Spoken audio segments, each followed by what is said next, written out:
hello les amoureux de la parole de Dieu. Nous continuons notre voyage sur le fruit de l'esprit et aujourd'hui nous allons parler de la patience, une grande vertu. Personnellement, j'ai un certain challenge avec la patience. Je pense que c'est l'un des fruits de l'esprit qu'il nous faut encore vraiment beaucoup travailler. Quoi qu'il en soit, c'est une très bonne tranche du fruit de l'esprit. Alors, c'est quoi la patience? La patience, c'est l'aptitude à persévérer dans une activité sans jamais se relâcher, sans jamais se fatiguer, sans jamais se plaindre, sans jamais se décourager. C'est en fait la capacité de supporter, la capacité d'attendre, c'est être constant dans ce qu'on fait et dans qui on est. Donc, vous voyez que rien que la définition là, c'est tout un programme. On peut également définir la patience comme étant la persévérance. Donc, vous voyez que la patience est un élément qui est extrêmement important dans la vie d'un enfant de Dieu. Il nous faut de la patience pour attendre le retour de Jésus. Il nous faut de la patience pour attendre l'exaucement des prières. Il faut de la patience dans nos relations avec les personnes qui nous entourent. Alors, nous allons voir tout de suite toute une série de versets qui parlent de la patience, qui nous disent à quoi sert la patience. Mais avant de commencer, nous devons savoir que Dieu lui-même est patient. Sa parole déclare dans le psaume 103, le verset 8, qu'il est lent à la colère.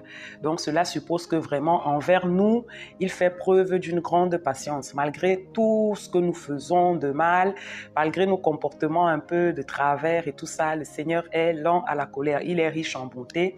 Il a toujours la main tendue vers nous, attendant que nous puissions nous repentir, attendant que nous puissions corriger nos comportements. Donc le Seigneur lui-même est patient. Dans 2 Pierre 3, le verset 9, il dit que le Seigneur ne tarde pas. Le Seigneur n'est pas en retard. Ce n'est pas qu'il prend son temps, ce n'est pas qu'il est lent, mais il fait preuve de patience envers nous. Vraiment, il attend que nous soyons prêts, il nous tend la main, il attend vraiment que, il nous observe et il fait preuve de bonté envers nous. Il est patient, il attend que nous puissions vraiment nous repentir parce qu'il ne veut pas que aucun de nous périsse. Il veut vraiment que nous ayons la vie éternelle. Sinon, je pense qu'il y a longtemps qu'il aurait exercé ses jugements et il n'y aurait plus personne sur la terre. Dans Colossiens 3, le verset 12, la Bible nous dit en fait que la patience est une vertu d'un enfant de Dieu. Un enfant de Dieu doit être patient. Là, il est écrit, en tant que choisi de Dieu, je paraphrase, en tant que choisi de Dieu, en tant qu'enfant de Dieu, nous devons revêtir des sentiments de compassion, de douceur et de patience. Ça veut dire que la patience doit nous caractériser. Comme Dieu, notre Père, est patient, de la même façon, nous aussi, nous devons être patients vis-à-vis des autres. Alors, c'est parti maintenant avec des versets. Alors, j'en ai trouvé vraiment plein. Si vous voulez apprendre des choses sur la patience, je vous invite à revisiter tous les versets de la Bible qui en parlent et il y en a pas mal. Mais moi, j'en ai trié que quelques-uns. Alors, Romains 12 nous invite à nous réjouir dans l'espérance et à être patient dans la détresse. Voilà autre chose. Quand on traverse des moments difficiles, quand on est challengé, on a juste hâte d'en sortir. Vraiment, on se dit, non mais pourquoi moi, Dieu m'a abandonné, jusqu'à quand? D'ailleurs, le psalmiste lui-même s'est posé la question plus d'une fois dans les psaumes, jusqu'à quand, Seigneur, jusqu'à quand? Et Paul nous enseigne dans l'épître des Romains que nous devons être patients dans la détresse. Quand les choses vont mal, quand c'est difficile, quand nous traversons des épreuves, nous devons être patients. Nous devons attendre le temps de Dieu pour recevoir la délivrance. Dans Éphésiens 4, le verset 2, la Bible nous enseigne que nous avons besoin de patience pour supporter notre prochain. Voilà un autre challenge. Tout le monde n'a pas le même comportement que nous. Tout le monde n'a pas la même attitude, la même sagesse, la même connaissance. Donc vraiment, nous avons besoin de patience dans nos interactions les uns avec les autres. Nous devons nous supporter, nous devons supporter ceux qui sont plus faibles.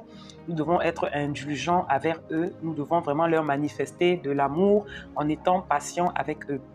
Dans Romains 8, le verset 25 et dans Hébreux 10, 36, là, il est écrit que nous avons besoin de patience pour attendre la promesse. Cette histoire d'attendre la promesse. On dit que si elle tarde, Faut attendre, faut être patient.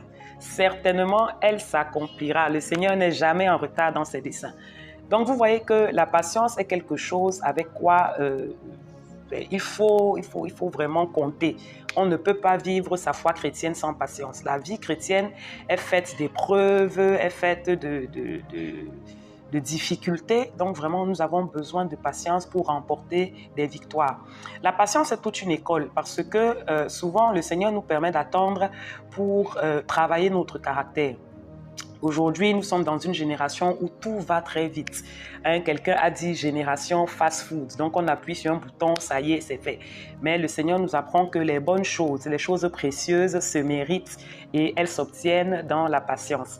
Et pour terminer, je vais vous raconter cette anecdote qu'un ami partageait avec moi justement ce matin. Il disait qu'il priait depuis longtemps pour que le Seigneur le rende patient. Et voilà, le Seigneur l'a mis dans un taxi qui n'avait pas de GPS ou qui ne voulait pas utiliser le GPS. Et je vous laisse imaginer un peu comment est-ce que le trajet s'est déroulé. Donc, quand on veut être patient, le Seigneur va nous soumettre à des épreuves qui mettent notre patience à l'épreuve. Donc voilà, soyons patients, travaillons notre patience et pendant que nous le faisons, assurément, le Seigneur va nous accorder beaucoup de bénédictions, beaucoup de bienfaits. Il dit qu'il est bon d'attendre en silence le secours de l'Éternel. Allez, soyez bénis et à très bientôt.